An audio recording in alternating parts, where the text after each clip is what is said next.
আসসালামু আলাইকুম সুপ্রিয় শিক্ষার্থীবৃন্দ, আশা করি তোমরা সবাই ভালো আছো এবং নিয়মিত পড়াশোনা চালিয়ে যাচ্ছ। আজকে আমি সামষ্টিক অর্থনীতির কনজাম্পশন অ্যান্ড সেভিং এই অধ্যায়ের 12তম লেকচার নিয়ে তোমাদের সামনে উপস্থিত হয়েছি। আমি ইতিমধ্যে এই অধ্যায়ের 11টি লেকচার তোমাদের সামনে উপস্থাপন করেছি। আমি আশা করি এই পড়াগুলো তোমরা অবশ্যই বইয়ের সাহায্য নিয়ে শেষ করেছ।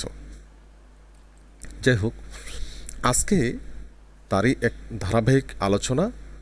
আমরা একেবারেই এই অধ্যায়ের শেষ প্রান্তে চলে আসছি। আমরা আগামী ক্লাসে আরেকটি লেকচার নিয়ে আসব, তারপর নতুন অধ্যায়ে চলে যাব। যাই হোক, এই পাঠ শেষে শিক্ষার্থীরা ভোগ অপেক্ষক হতে সঞ্চয় অপেক্ষক এপিসি, এমপিসি, এপিএস এবং এমপিএস নির্ণয় করতে পারবে।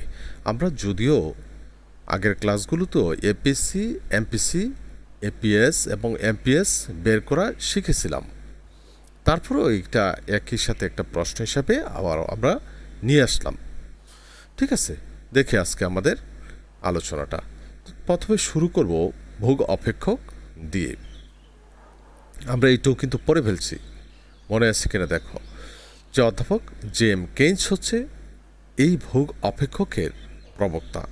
উনি 1936 সালে এই ভোগ অপেক্ষক সম্পর্কে ধারণা দেন।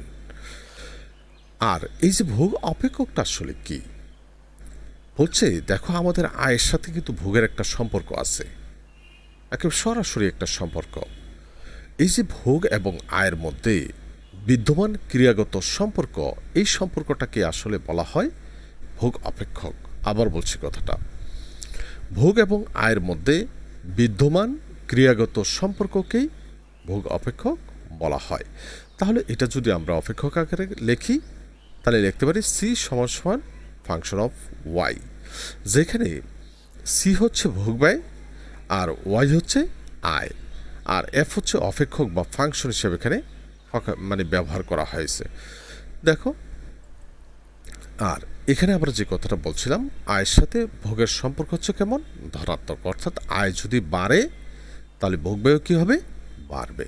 ঠিক আছে, তাহলে এখানে আমরা সঞ্চয় অপেক্ষক সম্পর্কে আমরা শুধুমাত্র জেনে গেলাম। এবার আমরা ভোগ অপেক্ষক সম্পর্কে জেনে গেলাম, এবার আমরা একটু সঞ্চয় অপেক্ষক সম্পর্কে জানব। সেমভাবে আগের কথাটাই দেখো, অন্যান্য অবস্থা অপরিবর্তিত থেকে কোনো সমাজের সার্বিক সঞ্চয় নির্ভর করে সামগ্রিক আয়ের উপর। মূলত সংজ্ঞাটা হচ্ছে এই জায়গাটা। এখন যেটা বলবো, আয়ের সাথে সঞ্চয়ের সম্পর্ক কেমন, ধনাত্মক। আর এই কথাটাকে দেখো, এখন সংজ্ঞা আকারে আমরা নিয়ে আসছি যে অন্যান্য অবস্থা অপরিবর্তিত থেকে আয়ের সাথে সঞ্চয়ের যে ধনাত্মক সম্পর্ক বিদ্যমান, তাকেই সঞ্চয় অপেক্ষক বলা হয়। আবার বলছি কথাটা, যে অন্যান্য অবস্থা অপরিবর্তিত থেকে আয়ের সাথে সঞ্চয়ের যে ধনাত্মক সম্পর্ক বিদ্যমান, তাকে সঞ্চয় অপেক্ষক বলে। ঠিক আছে, তাহলে আমরা সঞ্চয় অপেক্ষক কাকে বলে জেনে গেলাম। তাহলে এখন যদি এটাকে আমরা প্রকাশ করি, তাহলে দেখো যে এস সমান কী হয়, ফাংশন অফ ওয়াই। তার মানে এক্ষেত্রেও আমরা বলছি আয়ের সাথে সঞ্চয়ের সম্পর্ক হচ্ছে ধনাত্মক। অর্থাৎ আয় যদি বাড়ে তাহলে সঞ্চয় কী হবে, বেড়ে যাবে। ঠিক আছে, এই ছিল প্রাথমিক সংজ্ঞার কথা, যে ভোগ অপেক্ষক আর একটা হলো সঞ্চয় অপেক্ষক।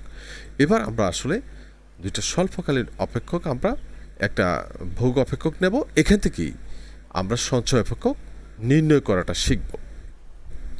একটা স্বল্পকালীন ভোগ অপেক্ষক নিলাম, যে সি সমান সমান এ প্লাস বি ওয়াই। ঠিক আছে, স্বল্পকালীন ভোগ অপেক্ষকের সাধারণ রূপ কিন্তু এটা।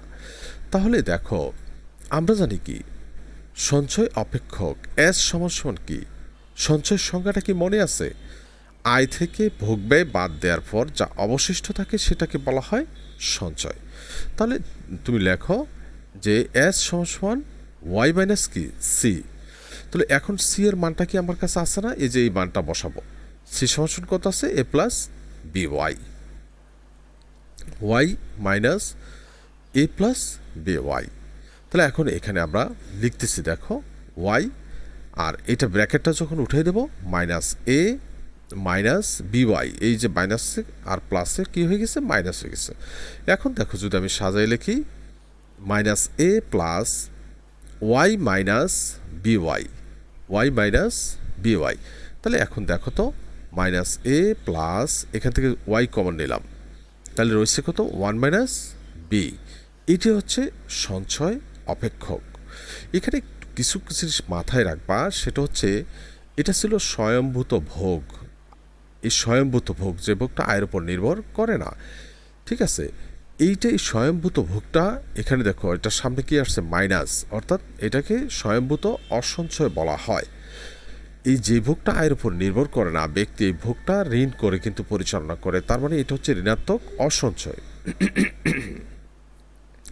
ঠিক আছে, স্বয়ংভূত অসঞ্চয় যেটাকে ঋণাত্মক হিসেবে আমরা প্রকাশ করি।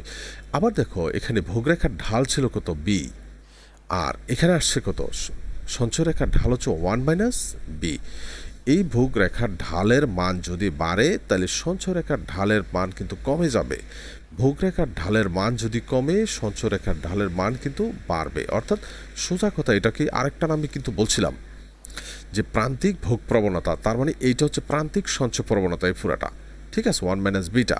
তাহলে প্রান্তিক ভোগ প্রবণতা বাড়লে প্রান্তিক সঞ্চয় প্রবণতা কী হবে কমে যাবে। উল্টো কথা আবার বলতে পারবা, ঠিক আছে। এখন আমরা একটা গাণিতিক অপেক্ষক নিচ্ছি, ঠিক আছে, যেমন সি সমান সমান 100 প্লাস 0.6y।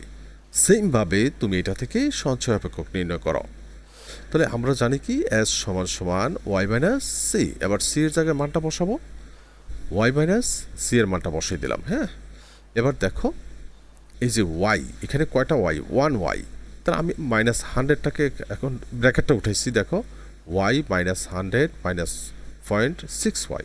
এবার মাইনাস 100টাকে আমি সামনে নিয়ে আসলাম। এবার দেখো এই প্লাস ওয়াই মাইনাস 0.6y, ওয়াইগুলো একসাথে নিয়ে গেলাম। এবার ওয়াইটা যদি কমন নেই তাহলে কী হবে মাইনাস 100 প্লাস এখানে কত থাকবে 1, আর এখানে আছে 0.6। তাহলে এখন 1 থেকে 0.6 বাদ দিলে যা থাকে তাই তো, মাইনাস 100 প্লাস 0.4y। এটা হচ্ছে আমাদের সঞ্চয় অপেক্ষক। আমি আশা রাখি তুমি এইটা যদি বুঝে থাকো, এবার যেইভাবেই ভোগ অপেক্ষক বানিয়ে দেখ না কেন তোমার পক্ষে সঞ্চয় অপেক্ষক নির্ণয় করা সম্ভব। এটা ছিল আজকের মূলত আলোচনার মূল কথাটা।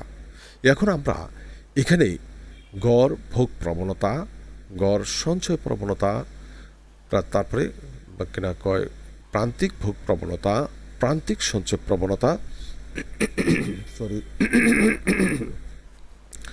সরি এগুলো নির্ণয় করা এখান থেকে শিখব। দেখো এবার আমরা এপিসি নির্ণয় করতে যাচ্ছি। নিশ্চয়ই আমাদের মনে আছে এপিসি এর সূত্রটা। এপিসি এর সংজ্ঞাটা আগে বলে নিচ্ছি। মোট ভোগব্যয়কে মোট আয় দ্বারা ভাগ করে যা পাওয়া যায় সেটাকে বলা হয় গড় ভোগ প্রবণতা। অর্থাৎ এপিসি সমান হচ্ছে সি বাই ওয়াই। ঠিক আছে, আমরা সংজ্ঞাটা বলে নিলাম। এবার আসো একটা ভোগ অপেক্ষক নিলাম, এবার সূত্রটা বসাচ্ছি এপিসি সমান সি বাই ওয়াই। এবার সি এর জায়গায় সি এর মানটা বসাও, ঠিক আছে, 100 প্লাস 0.6y বাই ওয়াই। এখন যদি আমরা আলাদা করি 100 by Y plus 0.6y by Y, দুইটাকে আলাদা করে নিলাম, এটার সাথে একবার এটা, এটার সাথে এটা আলাদা, ঠিক আছে। তাহলে এখন দেখো এটা তো যা আছে তাই থাকবে, আর এখানে ওয়াই ওয়াই কেটে দিলাম, তাহলে রয়েছে কত 100 বাই ওয়াই প্লাস 0.6।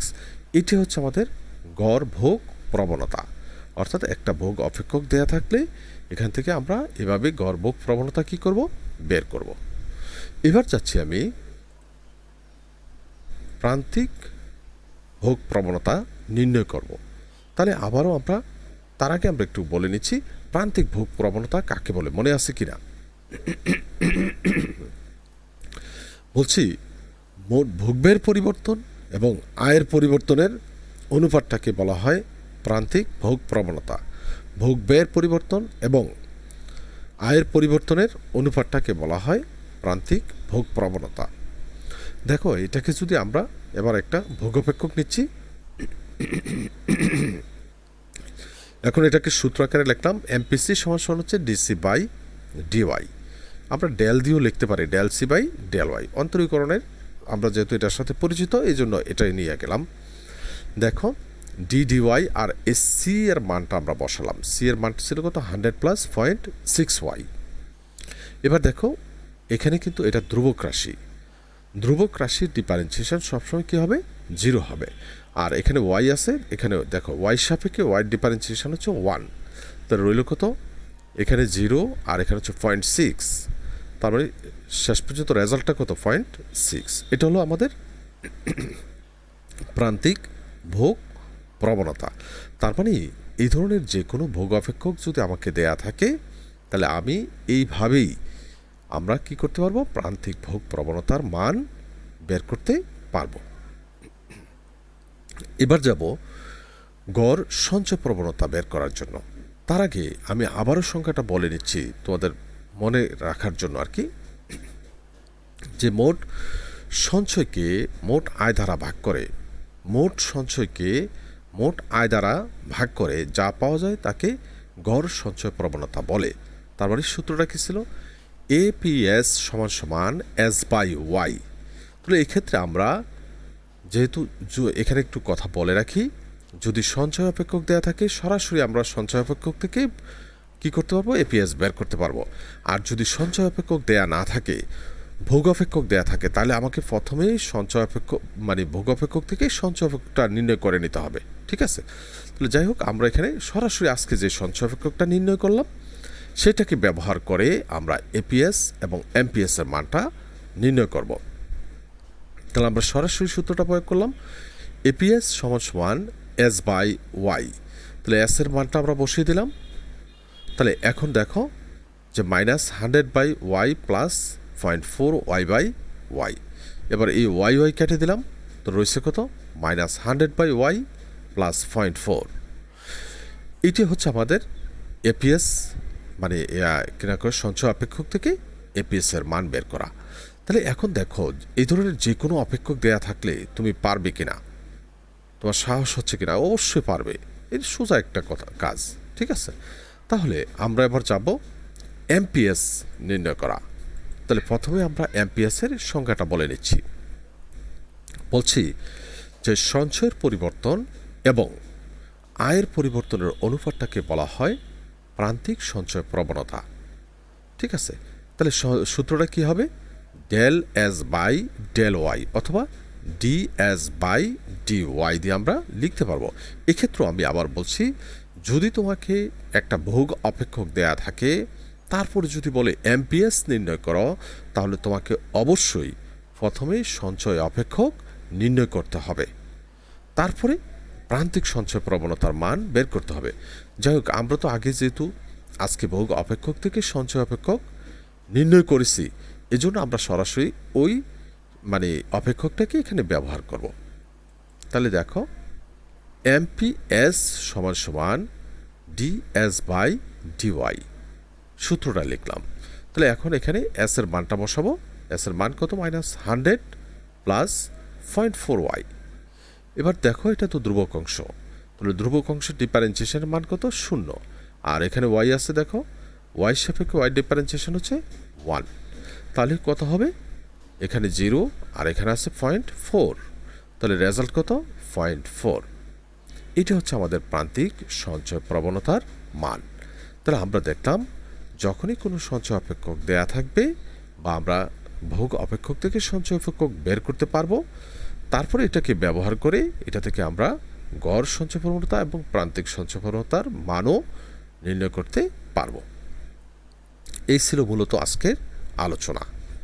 যাই হোক আজকের আলোচনা শেষে আমরা যে প্রশ্নগুলো নিয়ে আসছি অতি সংক্ষিপ্ত প্রশ্ন। দেখো যে এপিসি কাকে বলে, এমপিসি কাকে বলে। একটা ফাংশন দিলাম ভোগ ফাংশন, তোমরা এটা ব্যবহার করে সঞ্চয় অপেক্ষক নির্ণয় করবা। এই ধরনের যে কোনো অপেক্ষক দিতে পারে। তারপরে এপিএস কাকে বলে, এমপিএস কাকে বলে। এই ছিল মূলত আজকের আলোচনা। আশা করি আজকের এই আলোচনাটা তোমাদের কাছে ভালো লেগেছে। ঠিক ঠিক আছে, তোমরা অবশ্যই বইয়ের সাহায্য নিয়ে আজকের এই পড়াটা শেষ করে ফেলবে। তা আজকের আলোচনা মূলত আমাদের এতটুকুই ছিল। সবাই ভালো থাকো, সুস্থ থাকো এবং পড়াশোনার মধ্যে থাকো। ধন্যবাদ সবাইকে।